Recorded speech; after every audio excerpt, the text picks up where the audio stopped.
Before we dive in, drop a quick hi in the comments. It may seem small, but trust me, it really helps YouTube share this story with more sci-fi fans like us. I'd love to see who's watching. The descent began without resistance. Over Juno 7's crystalline stratosphere, 4 alien dreadnoughts broke formation, their hulls gleaming in geometric patterns of command hierarchy. The lead vessel, marked with the twin sigils of the Dravari Dominion, released its dropships in synchronized bursts, 50 assault carriers plunging through the sky, silent and precise, as if this was merely a matter of formality. Admiral Sek Talvir of the Dravari watched the feed with a satisfied flick of his dual mandibles. His 6 eyes scanned the data projection. 0 electromagnetic resistance, no planetary defense grid active, no fleet in orbit. The humans had done nothing. It was confirmation of everything the Council had believed. "This will be swift," he said, his voice like gravel submerged in oil. "Begin ground deployment." Behind him, the diplomatic channel hummed softly with the echo of the final vote. "The motion has passed with unanimous agreement. Effective immediately, all human colonies are to be secured and their populations integrated into auxiliary military service, reprogramming facilities to be deployed across designated sectors. Cultural assets to be archived. Linguistic integration protocols commence within 1 cycle. Civil resistance to be pacified with minimal loss." The voice belonged to High Speaker Reloth Carr of the Koran Ascendancy, whose translucent skull pulsated with soft light beneath a crown of bone-like ridges. His image shimmered across every fleet's command hub. Dozens of species had joined in the decision: the Qatari Swarm, the Mathari Conglomerate, the Vokthran Collective, united by convenience more than ideology. Humanity was expendable, it was young, it was alone. So they thought. On the surface of Juno 7, the landing zones flared orange under the propulsion wash of descending troop carriers. Dust clouds rippled out over immaculate urban spires that towered like ivory monoliths into the sky. The city was silent. No soldiers, no citizens, no movement. Commander El Arsan of the Mathari Strike Force adjusted his respirator valves as he stepped off his dropship. His arachnid limbs clicked lightly against the marble-like pavement. His troops fanned out in formation, weapons drawn, scanning with full-spectrum sensors. Nothing. "No resistance," his lieutenant muttered, eyes flicking nervously behind a helmet visor. "It's abandoned." "No," El Arsan replied, narrowing his primary optical slits. "It's waiting." They expected bunkers, maybe riots, not silence.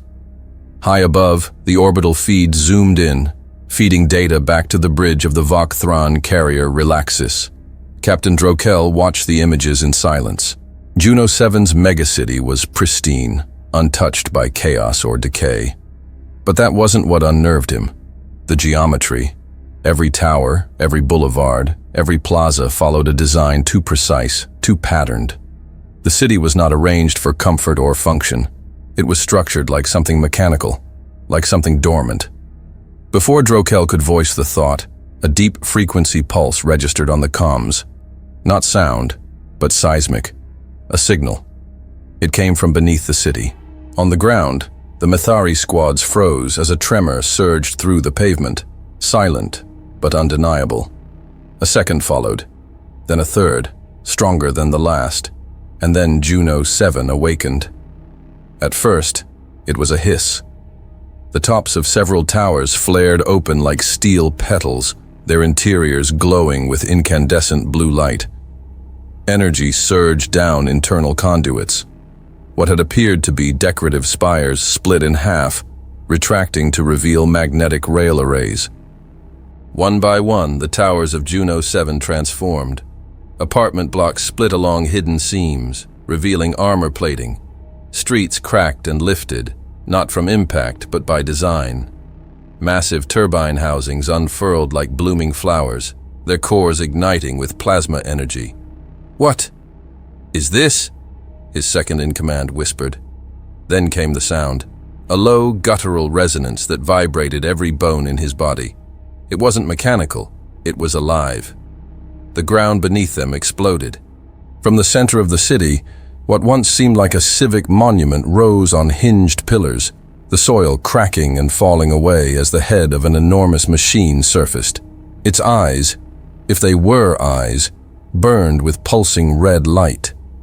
Cannons extended from its flanks. Missile pods rose from what had been courtyards. El Arsan screamed for a retreat. Too late. The Tarask fired. The railguns launched their payloads at hypersonic speed. 3 dropships disintegrated mid-lift. Plasma lances burst from the tower-mounted cannons, cleaving through armored troop carriers like paper. Whole sectors of the invading force were erased in the first 30 seconds. In orbit, the Dravari fleet reeled as ground feeds went dark. Talvir staggered back, eyes wide. "What is happening down there?" A new transmission cracked through the static. No voice, just a signal burst. Encrypted, human, old-style military. Unit 04A engaged. Confirm kill count 2,913. Talvir didn't understand. Then the numbers started to update in real time. 2,913 turned to 4,106, then 7,291. Commander El Arsan never made it to his evac point. A shockwave from the Tarask's main cannon vaporized his entire platoon in one pulse. Above him, an entire street lifted, separated into segments, and pivoted skyward to reveal missile arrays that targeted and fired simultaneously at fleeing transports. One by one, the remaining invader ships attempted to flee atmosphere. The sky turned white. From beneath the city, plasma propulsors ignited. The colossal frame of the Tarask rose from the collapsing shell of Juno 7, the remains of the foe city peeling away like dead skin. Its hull shimmered with active shielding, scorched from hundreds of impacts, none of which had penetrated. The machine was more than a fortress. It was an ambush weapon, and it was airborne. 3 alien carriers attempted coordinated interception, flanking the now rising Tarask. They never got within range.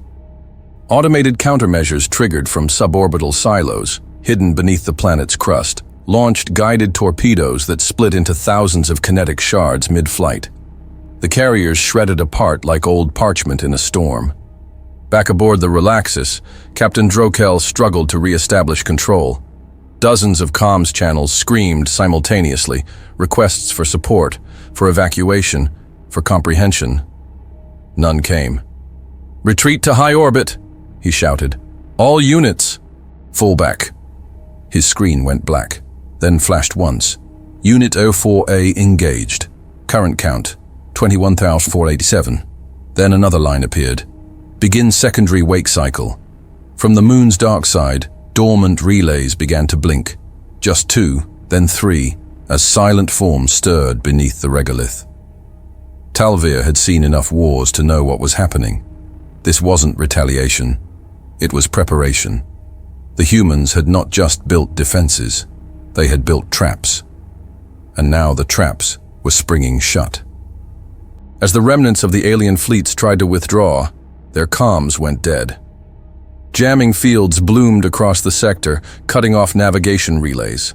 Escape trajectories were corrupted. Some ships turned in circles, others collided in chaos. A handful tried blind jumps, only to emerge inside asteroid fields or into carefully laid mine webs. Below them, Juno 7 no longer resembled a city. It was a weapon, a lie forged in architecture, a ghost made of steel. And it was only the beginning. The signal from Juno 7 hadn't stopped echoing through the galactic relays when the next wave began. In the depths of the Almadari archive on Kalor Prime, Councillor Vaynar's tendrils coiled around his data console as he watched the footage for the 9th time. The rise of the Tarask, the destruction of the Mithari battalions, the final atmospheric breach where the city itself took flight and incinerated 3 capital ships. No defense, no negotiation. Just annihilation. "This cannot be human engineering," he hissed, voice vibrating through his thoracic vocal chamber. His aide, a smaller creature of the same species, hesitated before speaking. "Preliminary data from other sectors suggest otherwise." Vaynar's dorsal fins stiffened. "What other sectors?" "Rhea, Arcos Prime, Eklon Belt. All have gone dark within the last 2 hours. Elsewhere, in a subterranean war chamber on Drahil, 4 different species of the Outer Ring Alliance argued over scrambled feeds. A Qatari emissary slammed one of his barbed limbs against the projection table, his voice crackling through his translator node. This was supposed to be containment, not extinction. The Vokthran admiral present, a towering figure with layered obsidian plates and no visible mouth, only nodded slowly. His answer came through a text-only transmission on a side screen. We have been outmaneuvered. The colonies were not colonies. They were bait. Panic grew quietly across the stars.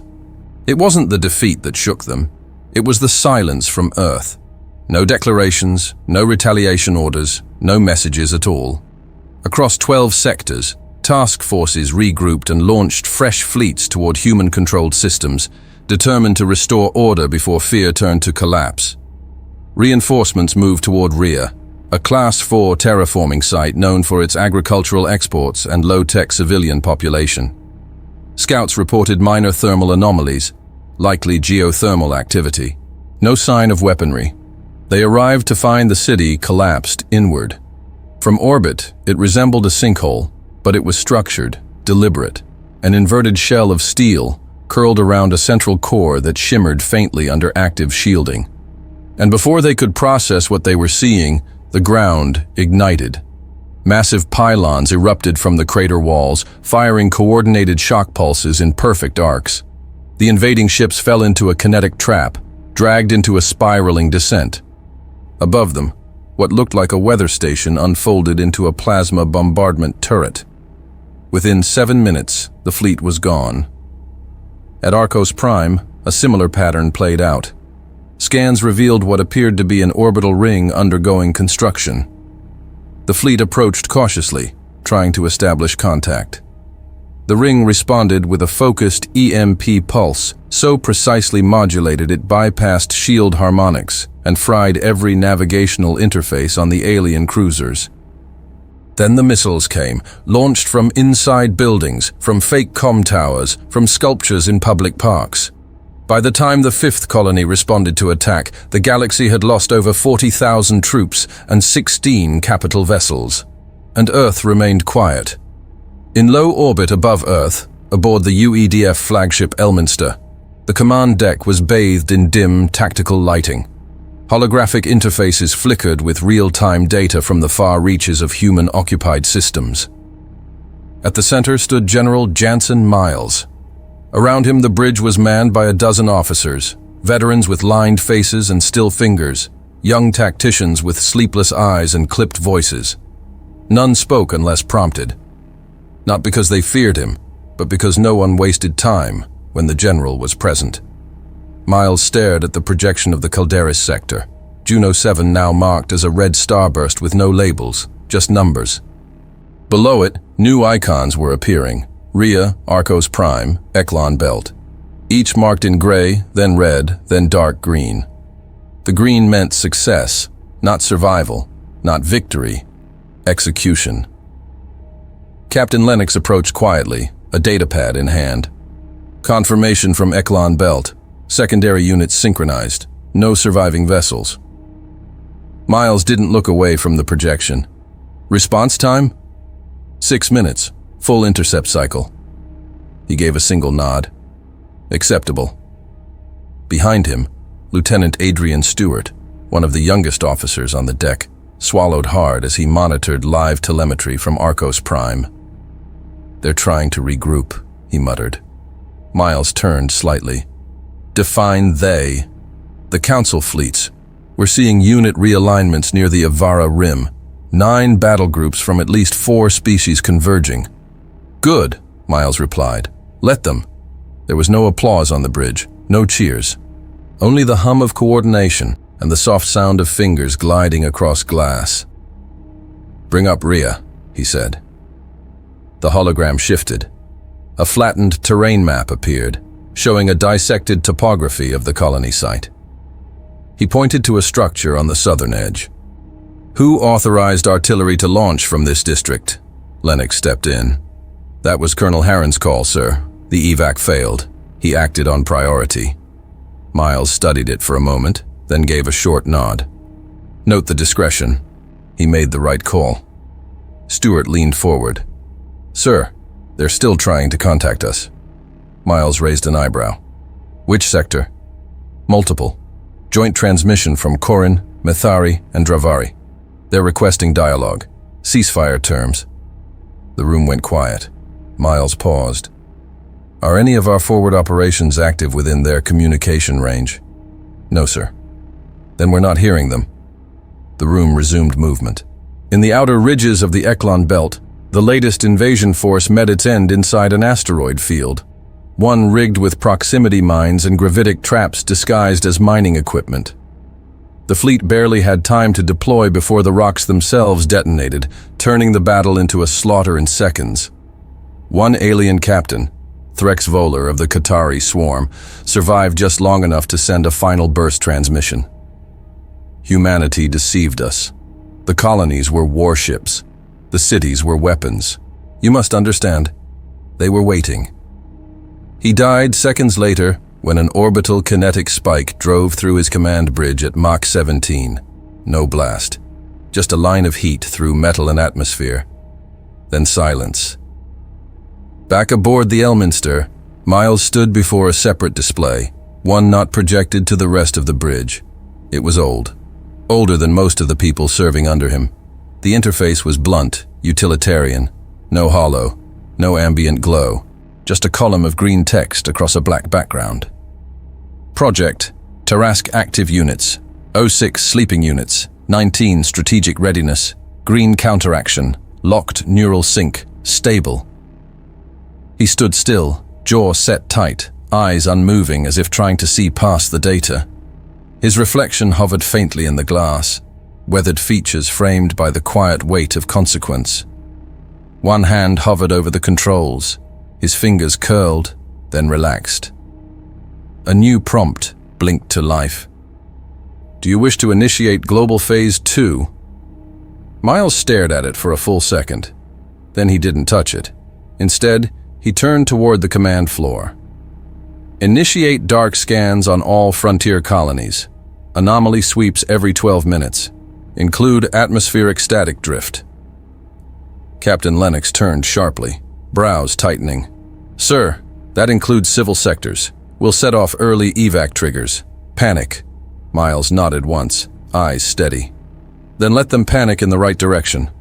Across the bridge, a few glances exchanged silently. Stewart looked up from his console, his mouth pressed thin. Sir, he asked carefully, if they escalate again? Miles met his eyes. This time he paused, and when he spoke, his tone carried less edge and more gravity. They already have. They just don't understand what escalation looks like yet. He turned toward the central holomap, where a soft blue pulse glowed from the far side of the Avara rim. One of the sleeping units. Still untouched. His voice dropped just above a whisper. We didn't want this. Stewart shifted in place, his grip tightening around the edge of his station. Lennox gave a sharp nod, already turning to carry out the scan orders. A junior officer at the rear of the room glanced down, shoulders tense, then adjusted a control panel without needing to be told. They chose this path, Miles continued, louder now, but we chose to be ready.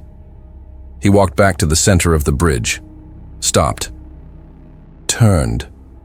No broadcasts, no threats, no demands. Let them fill in the silence themselves. A pause settled over the deck, not absence of motion, but of noise. Hands moved, eyes stayed on task. But beneath every breath, every keystroke, something deeper had taken hold. Conviction, quiet, unshakable and shared. And behind that conviction, the quiet weight of a man who would carry the cost. The corridor outside the command deck was quiet. General Miles stood alone, one hand resting on the metal frame of a viewport that overlooked the Earth's upper atmosphere. Below him, continents turned slowly beneath veils of cloud. His reflection was faint in the glass, creased brow, tired eyes, the edge of his uniform collar pressed sharp against his neck. He hadn't slept. Not since Calderas. Not since the cities screamed and the stars went quiet. He watched the slow arc of the planet, the shape of it. Home. Then his eyes shifted to the data slate in his other hand, where a silent alert blinked at the bottom of the screen. Tarask, U07, full sync confirmed. Miles gave a final glance, then turned and walked back inside. 7 years earlier, in an underground facility beneath the Antarctic ice array, the temperature inside the briefing dome was near freezing. Steam curled from coffee cups left forgotten on the table. 12 men sat in a rough semicircle facing a projection wall of schematics. No colors, no animations. Just black and white, wireframes, components, nodes. At the center, a skeletal structure of something massive, part city, part machine, all weapon. General Miles stood at the head of the table. He was leaner then, sharper, his hair not yet gray. He pointed toward a cluster of lines near the center of the diagram. "That's where the spinal shield array integrates with the plasma vents," he said. "It cannot be surface-mounted. I don't care what the orbital engineers say." A man beside him, Dr. Nolan Fuchs, one of the lead systems architects, leaned forward, adjusting his glasses with a tremble he tried to hide. "Sir, if we submerge that array beneath the venting towers, we lose 90 seconds of defensive activation during liftoff." Miles didn't flinch. "Then we design the towers to fire while buried. We don't get second chances. These won't be warships. They'll be cities. Their delay is our defeat." At the rear of the room, Admiral Pierce, the oldest man present, cleared his throat. "And what happens if we never use them?" he asked. Miles met his gaze. "Then we win without firing." Silence settled across the room. In present time, aboard the alien warship Voraxium, panic spread like an infection. The command deck trembled as sensor feeds buckled and dissolved into static. Vice Chancellor Nevin Kor of the Vale Dominion, a sleek, cobalt-scaled figure with ribbon-like sensory tendrils coiling from his shoulders, gripped the edge of his throne with clawed fingers. "Where is the interference coming from?" he snapped. His chief sensor analyst, a pale-eyed Ithari named Y-Cell, stuttered as he tried to respond. Not from space, from within. Sir, it's recursive. They're in our own systems." A second later, a high-pitched whine pierced the deck. The lights dimmed, flared red, and the Voraxium's primary viewport went dark. The fleet outside had stopped moving. Or rather, they moved, but erratically. Cruisers spun mid-axis. Frigates drifted into each other. Fire control systems ignited at random. Then one of them opened fire on another, without warning, no orders, just pure sensor confusion and corrupted targeting data. Miles watched it all unfold from the Elminster's tactical holosphere. The entire Vale strike armada was tearing itself apart, firing at phantoms, launching countermeasures against ghosts. "Signal injection active," Lennox reported beside him. "Feedback loop is stable." Miles gave a small nod. "Maintain it until collapse." Another feed opened on the interface, this one from orbit above Heraxis, a neutral trade hub in the inner reach. A Vokthron destroyer had begun launching warheads toward its own support carriers. The image cut out with a burst of static. Back in the past, in a subterranean testing site in northern Nevada, the first prototype of the energy inversion tower went active. It didn't fire, it reflected. A drone cruiser built from salvaged Mathari hull plates opened fire with standard plasma lances. The moment the beams struck the tower's inertial walls, they curved, caught in a spherical inversion lattice, and launched back toward the drone, cutting it in half. Miles stood behind the reinforced viewport with Dr. Fuchs and Chief Engineer Al-Masri, expression unreadable. He simply nodded. "That's one." Beside him, Fuchs rubbed his hands together for warmth. That beam wasn't just mirrored, it was amplified. Al-Masri, a quiet man with a data implant that blinked against his temple, added without looking up. "Energy conservation via redirection, not a shield, a weaponized refraction dome." Miles folded his arms. Make it smaller. Civilian rooftops, utility towers, minaret spires. If it looks like a gun, they'll know. Fuchs lowered his coffee without drinking.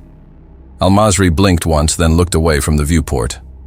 Admiral Pierce leaned back, arms crossed, jaw set tight, like he'd seen too much to argue but not enough to agree. Outside, snow drifted silently against the reinforced dome. Cold, quiet, calculated. 7 years later, the silence would return. But this time, it would scream. Now, across dozens of star systems, the effect was the same. Transmissions flooded the interstellar network in bursts of panic. We are under attack. No, our own systems are locking us out. They've inverted our command lattice. We can't see, can't target. Initiate fallback. All units, initiate fallback. We're losing control of navigation. Something's overriding. Targeting arrays are live, firing on friendlies. We can't shut it down. They came in every language, each message clipped by static or overridden by foreign code. In the orbital council station of Vagar Kai, a massive spire above the capital moon of the Dravari core, Councillor Yeltharn smashed his staff into the command dais. "I want evacuation transports launched from every level," he shouted. His staff hesitated. The Dravari, tall and rigid with bioluminescent gill crests, were not known for emotion. But Yeltharn's voice cracked. An aide stepped forward, voice trembling. "Sir, the port relays are offline. We cannot initiate departure cycles. The traffic grid." Then a shadow passed outside the viewport. 3 ships, matte black with no insignias, no heat signature, no comm broadcast. They hovered in silence. Yeltharn's voice turned brittle. "Are those human? We didn't detect them. We didn't even see them." No answer came, but the sky above the station filled with targeting lines, and the transports that did manage to launch were torn from orbit before clearing the moon's gravity well. On the Elminster, Lieutenant Stewart flinched as a new signal hit his console. "Sir, we've got confirmed evacuation attempts out of Dravari Central Command." Miles leaned over slightly. "Status? Blocked. We caught them mid-lift, scrambled their nav data before they broke orbit. Losses? High." Miles didn't move, but his jaw tensed. He didn't celebrate. He looked down at the holomap, then touched a control node. "Patch in the current traffic of the Centa corridor. Let's see who's next to run." The projection zoomed, dozens of movement vectors, not military formations, civilian mass. Lennox frowned. "Refugee flight." "They'll try to cover it as diplomatic movement," Miles replied. "But we've seen this before. They'll send officials on one channel and families on another. Confuse our optics, stretch our reach." "Sir, some of those ships have children aboard." Miles didn't answer at first. His fingers tapped once on the holotable, then again, slower. Finally, they curled into a fist. "I know," he said. His voice wasn't cold, just final. Then he looked up, voice steadier. "And I know exactly which species lined up to vote us out of existence while shaking hands over trade agreements." He stepped forward, addressing the room more openly now, his tone still controlled, but clear. "This isn't about cruelty. It's about message. Every fleet that watches those ships run will remember what silence looks like, what patience becomes when it runs out." The silence that followed wasn't uncertain. It was listening. Miles studied the movement vectors a second longer, then turned back to Lennox. "Deploy silent orbitals near the outer moons. I want full sensor resolution, but no engagement unless fired upon. If they run, let them. If they lie, expose them. If they shoot..." He let the rest hang in the air, then finished it. "Make sure they don't get a second shot." He gave Stewart a glance, not cold, but weighted. "We're not here to be feared. We're here to be understood, and they'll understand what preparedness looks like." Outside the bridge viewport, another Tarask came online. And somewhere, Deep beneath the surface of a forgotten mining colony, another city stirred. Steel shifting under soil, turbines spinning in silence, waiting for its moment. The machine was awake, and it was not alone. Others waited, beneath cities, within clouds, behind stars. Ready? Above the blue curve of Earth, the fleet didn't move. It didn't need to. Everything that mattered was already in place. 1,000 kilometers above sea level, the human defense wall hung like a noose in low orbit, motionless, silent, and watching. The Elminster sat at its center, flanked by 12 stealth cruisers and a formation of orbit-locked artillery platforms camouflaged within dead satellites. No signals were sent, no engines burned, no lights blinked, and no alien vessel dared approach. The galactic comm grid had gone from panic to paralysis. 37 systems broadcasted open inquiries, 19 sent formal appeals for negotiation, 11 dispatched ceasefire terms into the void. The humans answered none of them. In the bridge of the Elminster, General Miles stood with his arms crossed, eyes fixed on a massive sphere of orbital telemetry projected across the war table. Each ring represented a different tier of planetary defense. They pulsed slowly, deep red, steady, and untouched. "Status of the perimeter," he said. Captain Lennox answered crisply. "Anomaly sweep clear. Ring 0 is locked. All 6 geosynchronous positions report clean. Thermals? Nothing but drifting junk and probe shadows." Miles nodded once. "Good." He turned to Stewart, who was hunched over a console on the far side of the bridge. "Updates from the dead zones?" Stewart tapped a few keys. Tarask U-12 confirmed silent lockout across Calthis Reach. No vessel has entered within 5 AUs in the last 9 hours. Miles didn't speak immediately. He studied the telemetry as if waiting for it to betray him. Nothing came. Stillness. Not peace. Something colder. In the citadel of Primal Accord, capital station of the Threx Coalition, panic was no longer whispered. It was screamed. High Magistrate Crojdel, a serpentine being with segmented bone ridges and phosphorescent veins, stood hunched in his command chamber, gills fluttering with visible distress. "The humans are broadcasting nothing," he growled. "No warnings, no lists of demands. This is not how war is conducted, not even by primitives." Ada Versik, a younger Threx with twitching ocular tendrils, approached carefully. "Sir, we've intercepted multiple command collapses from the Methari and Dravari lines. They don't know who is still in control." Crojdel turned toward the feed. Images flickered of Methari senators screaming into inactive comms, clawing at control interfaces that no longer responded. In another, a Vok-Thran High Marshal collapsed during a public address, the data stream glitching mid-sentence as his life signs flatlined. "Have we heard anything from Earth?" Crojdel asked.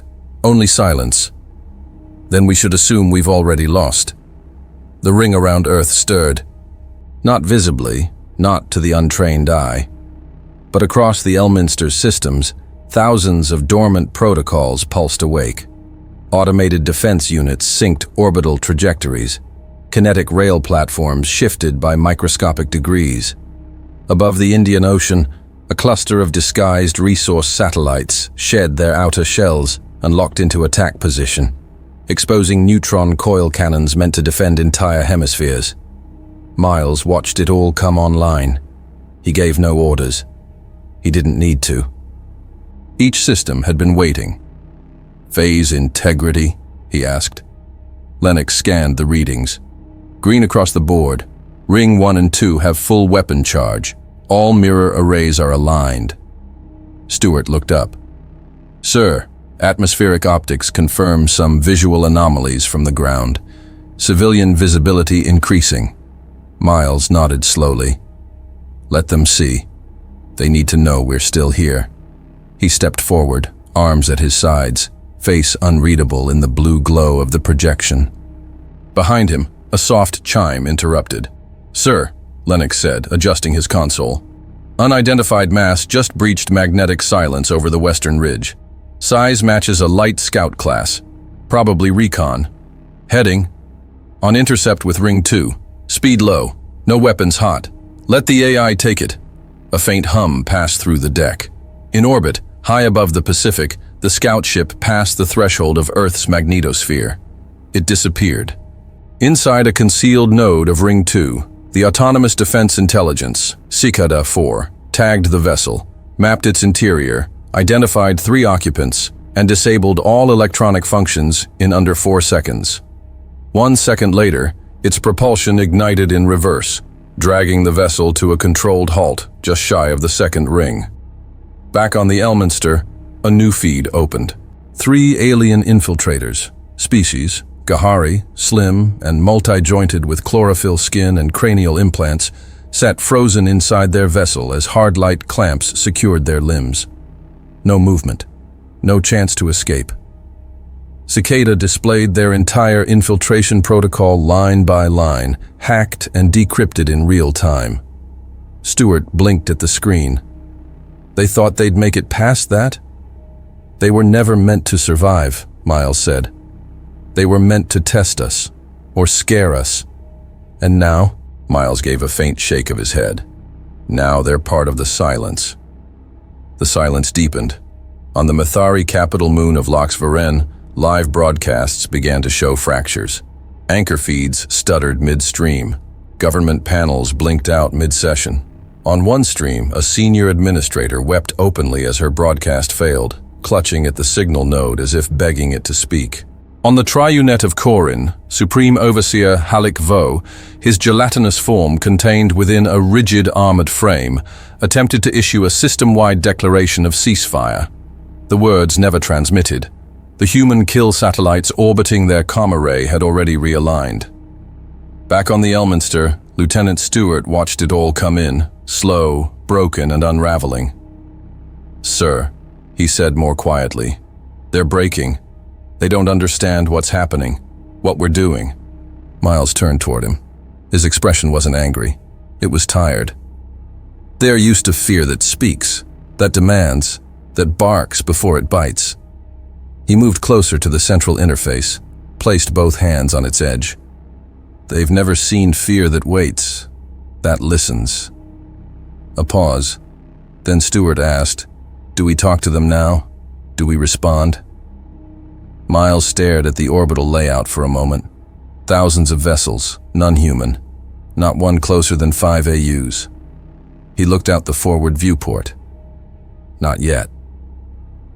In a special chamber deep inside the assembly of the United Galactic Charter, a meeting of 24 member species collapsed into chaos. Holograms flickered in and out as representatives shouted over each other. Security drones buzzed overhead, trying to maintain order. Counselor Sorn Vel, a pale-skinned humanoid with translucent blood channels glowing along his temple, slammed both hands onto the table. "They have not made a single demand. We don't even know what they want." "Then ask them," someone shouted. "We tried." The room filled with overlapping cries, images of destroyed fleets, footage of cities that became weapons, transmission logs ending mid-sentence, and above it all, the same signal tone, repeating, unchanged, cold, a single word, synchronized, then nothing. No demands, no war declarations, no response, just Earth, still rotating, still silent, still waiting, and not one of them ready for what comes next. 42 minutes after the last signal from the Galactic Charter fell silent, the sky over Varlin turned red. Orbital traffic continued in routine patterns. Military patrols on looped surveillance paths, civilian transports navigating strictly regulated corridors between the Moon and the planet's equatorial launch rings. Varlan's defense grid, an intricate lattice of surface-to-space rail batteries and orbital autocannons, remained in idle status. The war hadn't come here yet. They thought it wouldn't, until 3 Tarasques dropped from void space. They didn't broadcast warnings. They didn't request surrender. They emerged in tight formation, black, silent, engines cold, and opened fire. From the central dome of the Varlan War Command Bastion, High General Dromus, Ven stood frozen, eyes wide, as his feed burst into a collage of explosions. "Confirm identity," he barked. "Whose ships are those?" The answer came not from his officers, but from the live feed overhead. One Tarask, orbiting inverted above the northern hemisphere, folded open a shell of modular plating to expose 8 heavy plasma lances.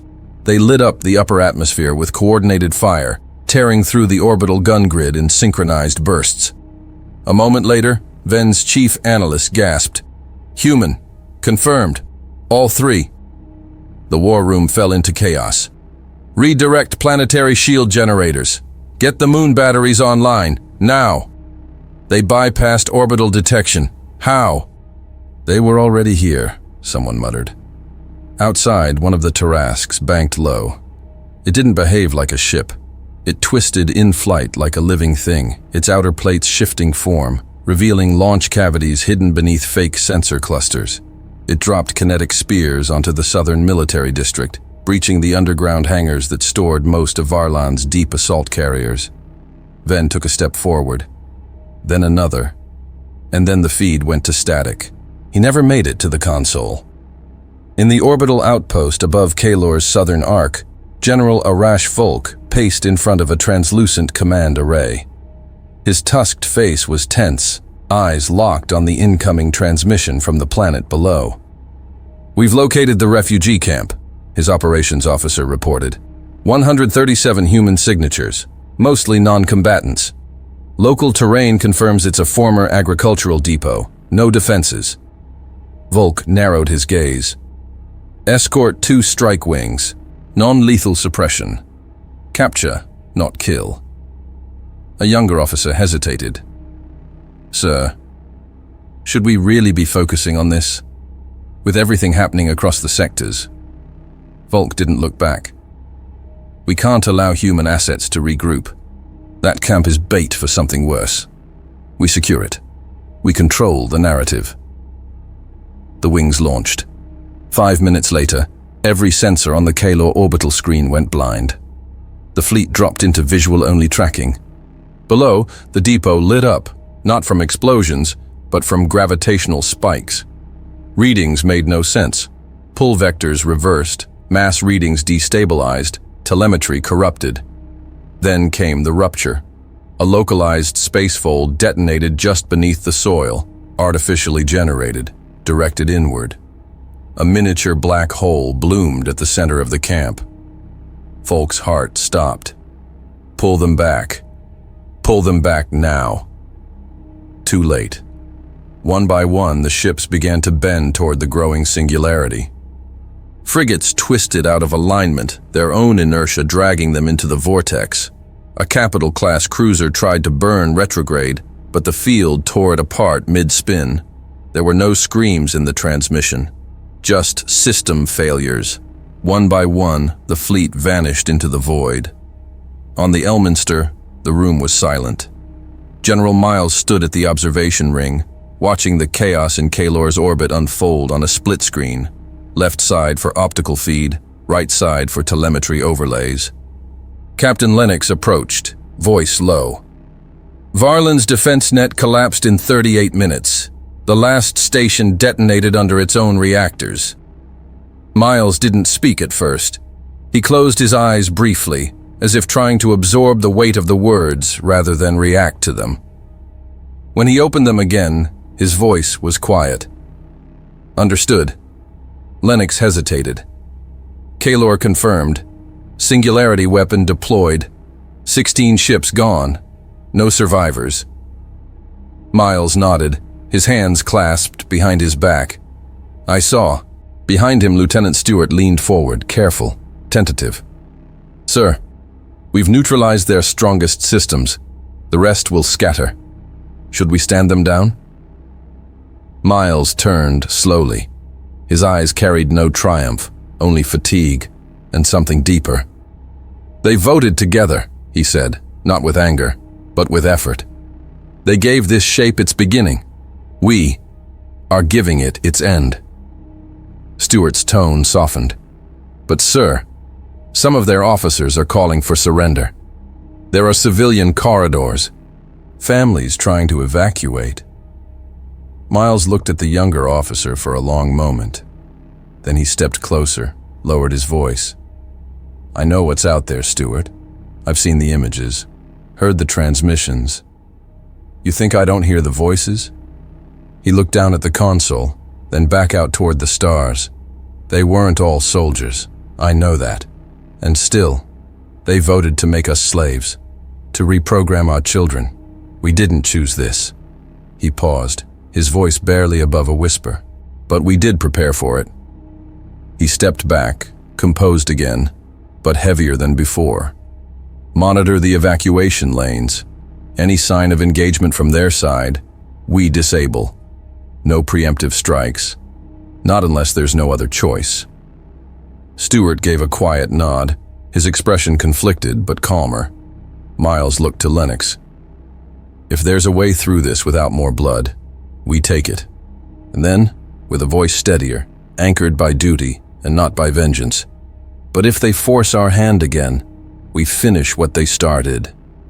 Across the display, new feed windows were appearing. Fleet commanders pleading over open comms, some shouting, others weeping. Many didn't even request clemency, just understanding. One feed stabilized. General Hak Thor of the Mathari Ascendancy appeared, seated alone in a darkened chamber. His silver carapace was scratched. A thin gash leaked faint bioluminescence across his chest. He stared into the camera. "To anyone listening," he said, voice ragged, "I opposed this. I said the humans were not ready for integration, that they had not shown hostility. But I was told I lacked vision, that I was weak." He looked down. "I know now I wasn't weak. I was right." The feed cut. On Varlan, the central planetary shield collapsed mid-cycle. 3 orbital kinetic rounds pierced the capital's infrastructure spine. Buildings sheared like paper. Transport tubes collapsed onto evacuation zones. Defense silos overloaded and detonated inward, catching their own support crews. From a secure tunnel beneath the northern quadrant, High General Dromus Ven was dragged through rubble and ash. His left arm hung useless. His comms unit blinked dead. "Where's the shuttle?" he gasped. His aide, Major Wren, pulled him forward. 2 minutes out. We have 1 shot." A rumble overhead. The ground above cracked open as the Tarrasque descended. Not fast, not hurried. It didn't need to rush. Back on the Elminster, Stewart watched in silence. His voice was low, uncertain. "Sir, this isn't war. This is collapse." Miles stood still, eyes on the display. He didn't speak for several seconds. The light of the burning Varlan skyline flickered across his face. "I know," he said finally. His voice wasn't hard. It was tired. "We warned them with our silence. We showed them with restraint." He turned slowly, facing his officers. There was no fire in his expression, only weight. They didn't listen. Now they're hearing us the only way they left us to speak. Stewart swallowed, hesitant. "Do we stop now?" Miles looked at him for a long moment, as if searching the young officer's face for something he couldn't say aloud. Then he glanced back at the screen. "Not yet," he said quietly. "Not until the lesson is complete." He stepped closer to the command table, adjusted the tactical overlay, but this time more slowly, as if each movement asked for permission. "Send the alert to Unit 12. Final pass. Target only remaining military nodes. No civilian zones. None." Captain Lennox hesitated. "Sir, last transmission from their command grid. It sounded like a farewell." Miles nodded once. "I heard it." He looked down for a moment, shoulders tense. "Make sure that's the last one we ever need to hear." Then, more softly, almost to himself, "They voted for this together. I just hope they understand it together." A final window opened. It showed the Varlan skyline, battered, flickering, still holding pieces of what once was. Miles didn't look away. "Confirm precision lock," Miles said. Then after a breath, "Proceed." The last of the targeting markers faded from the screen. Varlin's skyline, once carved in luminous tiers of defensive latticework, now flickered with collapsing infrastructure and disconnected power grids. The feed dimmed to infrared, smoke plumes and heat signatures, no weapons, no resistance. General Miles stood at the observation ring, his hand resting lightly against the glass. He didn't speak. He didn't blink. The light from the planet below flickered in his eyes, caught between fire and void. Behind him, the command deck of the Elminster moved quietly. Officers spoke in subdued tones. Screens shifted from tactical overlays to low-level scans and passive monitoring. There were no more firing sequences, no new deployments, only silence, until it broke. "Sir," Captain Lennox said, his voice cautious, "we're receiving priority transmissions, not from military channels. Civilian." Miles didn't turn. "Source?" "Mixed. Dozens of systems. Some outer colonies, some core worlds, mostly small craft, regional stations, family bands, leaders, clergy, a few unregistered nodes. Some appear to be children." The word hung in the air. Stewart glanced toward the general, then back to Lennox. "They're not encrypted?" "No. Open signal. Some are broadcasting wide. Others are personal, directed specifically to command-level addresses." A long silence stretched between them. Miles lowered his hand from the glass, turned, walked to the center of the command table. "Put them on rotation," he said quietly. "One channel at a time." The first message clicked to life, a grainy visual feed. A Vokthron elder, wrinkled, missing one of his ocular lenses, sat in a dim chamber, his voice breaking. "My sons served. I didn't want them to. I begged the council. They told us humanity would surrender, that you had no will to fight. I was wrong. Please, and stop, please." The feed cut. Another replaced it. This time a Mithari adolescent, no more than a juvenile, speaking in a trembling monotone.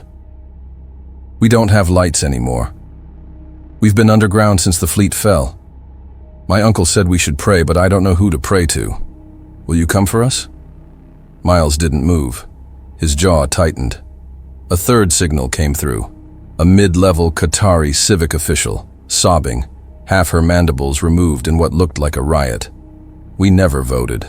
We never even saw the chamber. They didn't speak for us. Please, there are still children here. I can give you their locations. Let me try to—" Static. The message cut before it finished. Across the bridge, none of the officers spoke. Lennox looked down at the table. Stewart's fingers hovered above his console, motionless. Finally, one of the senior tacticians, Commander Ruiz, a man who hadn't spoken a word since the fall of Kaelor, whispered, almost involuntarily, "This wasn't what we wanted." Miles lifted his eyes to the display. He studied the burn patterns across Varlan's northern cities. He zoomed in on the broken flight grid of the Dravari capital, then on the radiation signature left behind by the collapsed orbital relay at Lox Varen. His voice came slow. "No, it wasn't." Ruiz shook his head, bitter. "We built traps. We waited. We hit harder than anyone ever imagined. And now they're calling us monsters." Miles didn't answer. Stewart looked toward him. "So, what do we do now?" Miles closed his eyes, just for a moment. He saw the faces in the messages, the desperation, the loss, not just theirs. He saw the names of the humans who had died in silence, the colonies that had hidden their true purpose behind false walls and underground cores, the lives they had risked to wait, to endure. He opened his eyes, looked down. A message had been flagged on his personal console. Private channel, unmarked source, no metadata. He tapped it open. The screen filled with a still image, a static broadcast from a planetary node in the Ashvan Drift. A child's voice, barely audible, hummed through the speakers. "We were told the stars would answer one day. Is it you?" He stepped back from the console. Not far. Just one pace. then another. His hands fell to his sides, fingers flexing once, like letting go of something invisible. Then he breathed, and the air felt heavier than before. Lennox watched. Stewart stayed silent. Miles turned, facing the deck, his hands curled slightly at his sides. "They've had enough." The room was still. Ruiz looked up. "Sir?" Miles took another breath. This was never about vengeance. It was about survival. Precision. Making sure no one ever came for us again. He paused. Then, "But we're not the villains of this story, and I won't let the silence define us any longer." He turned to Lennox. "Secure a priority channel, diplomatic grid, all remaining nodes. This isn't a message, it's a statement." Lennox hesitated. "Content?" Miles looked toward the stars. "It's time they hear us." He moved toward the central podium. The deck lights dimmed slightly. The projection dome calibrated around his figure. Stewart stepped closer, his voice soft. "Sir, are you sure?" Miles nodded once, slowly. "We didn't start this war, Lieutenant, but we'll be the ones to end it." He straightened his jacket. "Let the silence breathe one last time. Let's make sure they never forget." And then, with steady hands and tired eyes, General Jansen Miles broke the silence. The room was sealed. Inside the Elminster's primary broadcast chamber, time felt suspended.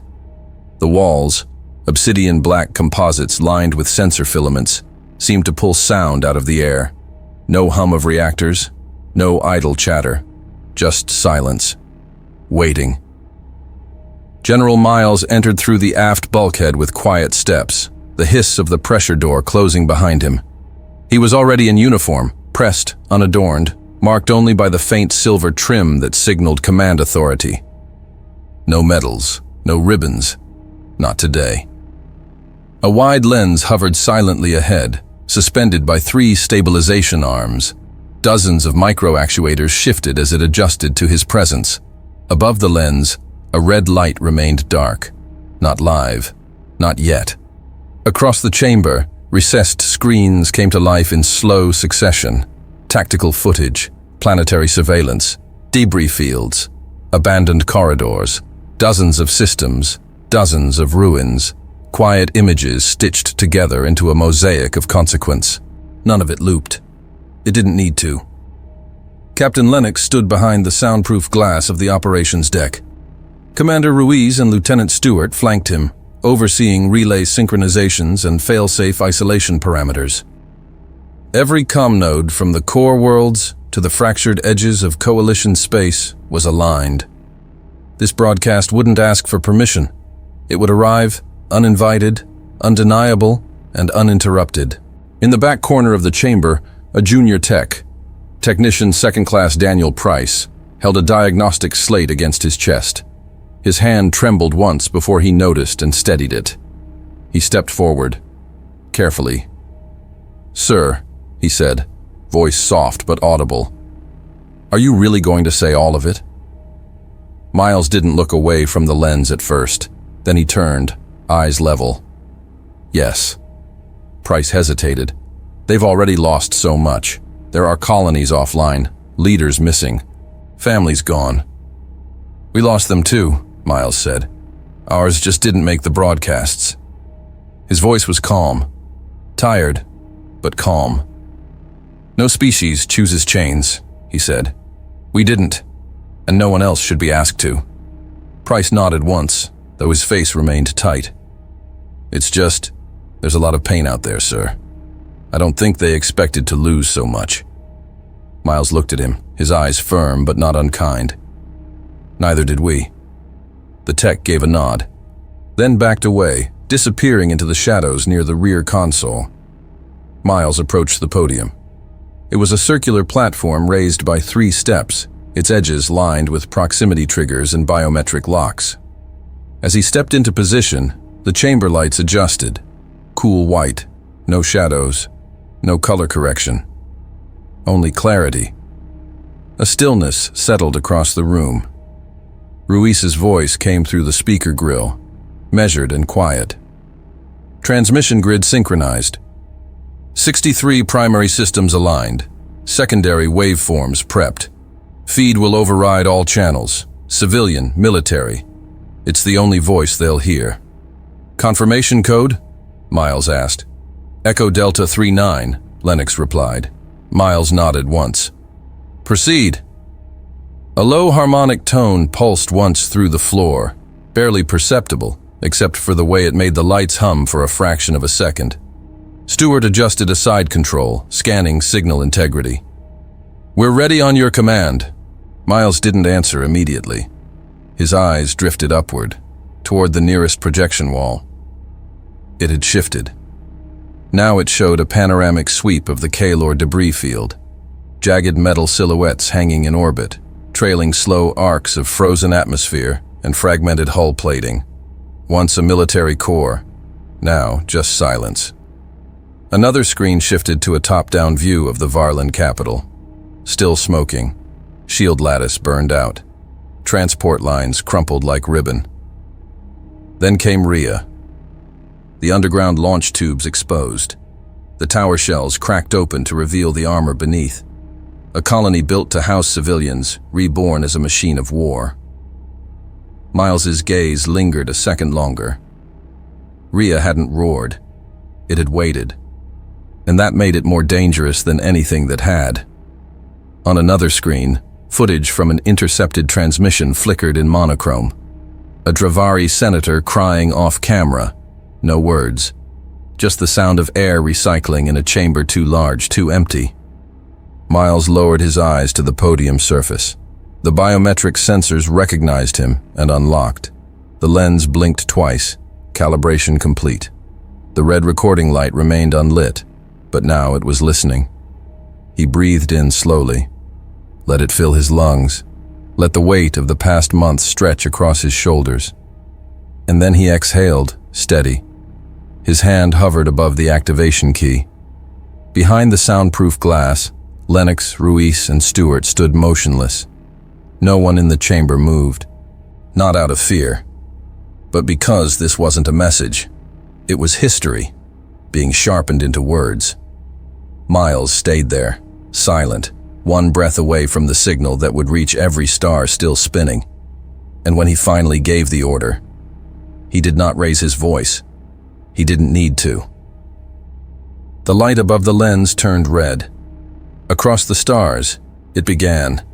In the core systems of the Mathari Ascendancy, in the deep vaults of the Qatari archives, in the drifting comm towers of Corin's fractured moons, every screen flared to life without warning. No transition, no audio build, no opening signature, just a man. General Jansen Miles stood centered in frame, still, composed. The lines beneath his eyes were sharp. His expression was calm, but worn, as if every breath behind it had cost something. The background was matte black, no flags, no emblems, no theatrics, only words. You voted for our enslavement. He said it quietly, no anger in his voice. You called it pacification, realignment, integration. But we both know what it truly was. In hundreds of star systems, diplomats froze in their chambers. Commanders halted fleet maneuvers mid-burn. Broadcast technicians reached for controls they no longer had access to. Every attempt to mute the stream failed. Every override was rejected. Miles continued. You built chambers to debate our fate. We were neither invited nor heard, merely classified, assigned utility, and reduced to projections and casualty estimates. His gaze sharpened, and when you voted, it was unanimous. The screen didn't flicker. No civilization wants chains. We didn't, and no other should be asked to wear them. Behind him, the dark screen bloomed slowly to life, soft overlays emerging behind the general's form. Rhea, Arcos Prime, Juno 7, cities splitting open, towers turning inside out, vessels falling into their own shadows, images the galaxy had already seen. But now they had context. Miles stepped forward, the camera subtly reframing him. The weight in his stance did not shift. We answered with silence. He paused. We let you wonder. We let you run. And when the time came, we showed you what that silence was for. The screen behind him cycled. Kalor's singularity blooming beneath the fleet. The orbital collapse of Varlin. Dravari command signals cutting to static. No sound accompanied them. Many of you have asked why we did not speak sooner. His voice slowed. Because you were never listening. Another beat. You made assumptions about us. That we were soft, disorganized, too scattered to unify, too new to matter. You mistook our patience for weakness, our diplomacy for desperation. A pause. You mistook our silence for consent. The screen cut to black behind him. Only his face remained. We were quiet because we were building, preparing, so that when the time came, we would not ask for permission to survive. In dozens of war rooms, men stared at the transmission and said nothing. Across a dozen fractured fleets, signals paused mid-command. In one, a senior Mathari strategist wept without sound. I've seen your messages, Miles said, from civilians, from children, from those who didn't know the vote was cast. We heard them, all of them. His expression did not soften, but it does not change what was done. Then came the final shift. He leaned forward, not to threaten, but to be heard. So the next time you raise your hand in judgment over another people, remember what that cost you. Remember what came when you believed the youngest species in the stars would never stand. He stood upright again. The red light above the lens began to fade. This is not a warning. His voice was firm now, unflinching. It is a memory. The screen went dark. Across the galaxy, silence fell again. But now, it had meaning. Far beyond the reach of the core sectors, near the edge of the Carville Drift, one of the last remaining coalition fleets moved through dark space. They ran cold, no beacons, no comms. 31 ships, 6 species, patched together under a fragmented command structure led by Admiral Rev Telbor of the Vok-Thran.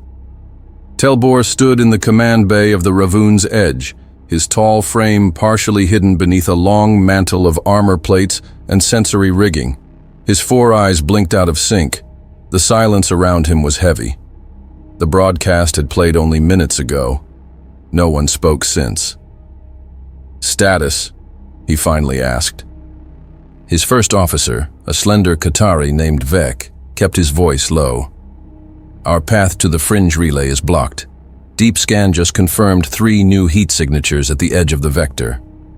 Telbor's mandibles clicked. Human. Yes, sir. On the holoscreen, 3 blips hung like sharpened blades in the void. No energy readings, no approach velocity, just mass, perfectly still, Tarasques. The Edge's comms officer swallowed. They haven't moved. They don't need to, Telbor replied. The deck fell silent again. Then the bridge lights dimmed, voluntarily.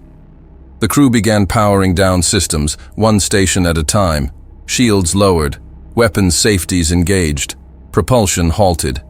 A gesture, quiet and complete. Not surrender by protocol, surrender by choice. Telbor stepped to the center console, his eyes still on the motionless shapes ahead. Deactivate main reactors, he said. Vek turned. Sir? We're not going to run, not anymore. He looked to the crew. All systems dark. Set beacons to passive mode. Signal nothing. Around him, the ship obeyed. One by one, the remaining vessels in the fleet followed. Power signatures faded, thruster trails cooled, turret mounts folded inward, lights dimmed, the fleet went still. Across the void, the Tarasques remained in place, silent, watching, and did nothing. On the Elminster, the lights in the transmission room faded back to standby. The lens above the podium powered down. No one spoke. Not Lennox. Not Stewart. Not Ruiz. Not the techs at the walls. Miles stepped down from the platform without a word. He moved slowly, not in defeat, in conclusion. In the silence that followed the most watched broadcast in the history of the stars, there were no cheers, only breath and memory. The war was over, but the lesson would never be forgotten. Hey there, space human. I'm really curious about your thoughts on this video. Drop a quick comment and let me know what's on your mind. Or just say hi if you prefer. Either way, I'd love to hear from you. Oh, and one last thing. Every great soldier knows that to survive and become a hero, taking care of yourself is key. So before you go, check the pinned comment. Trust me, it's important. And I've chosen another video for you to watch. Just click the card here, or here if you want the whole playlist. See you there.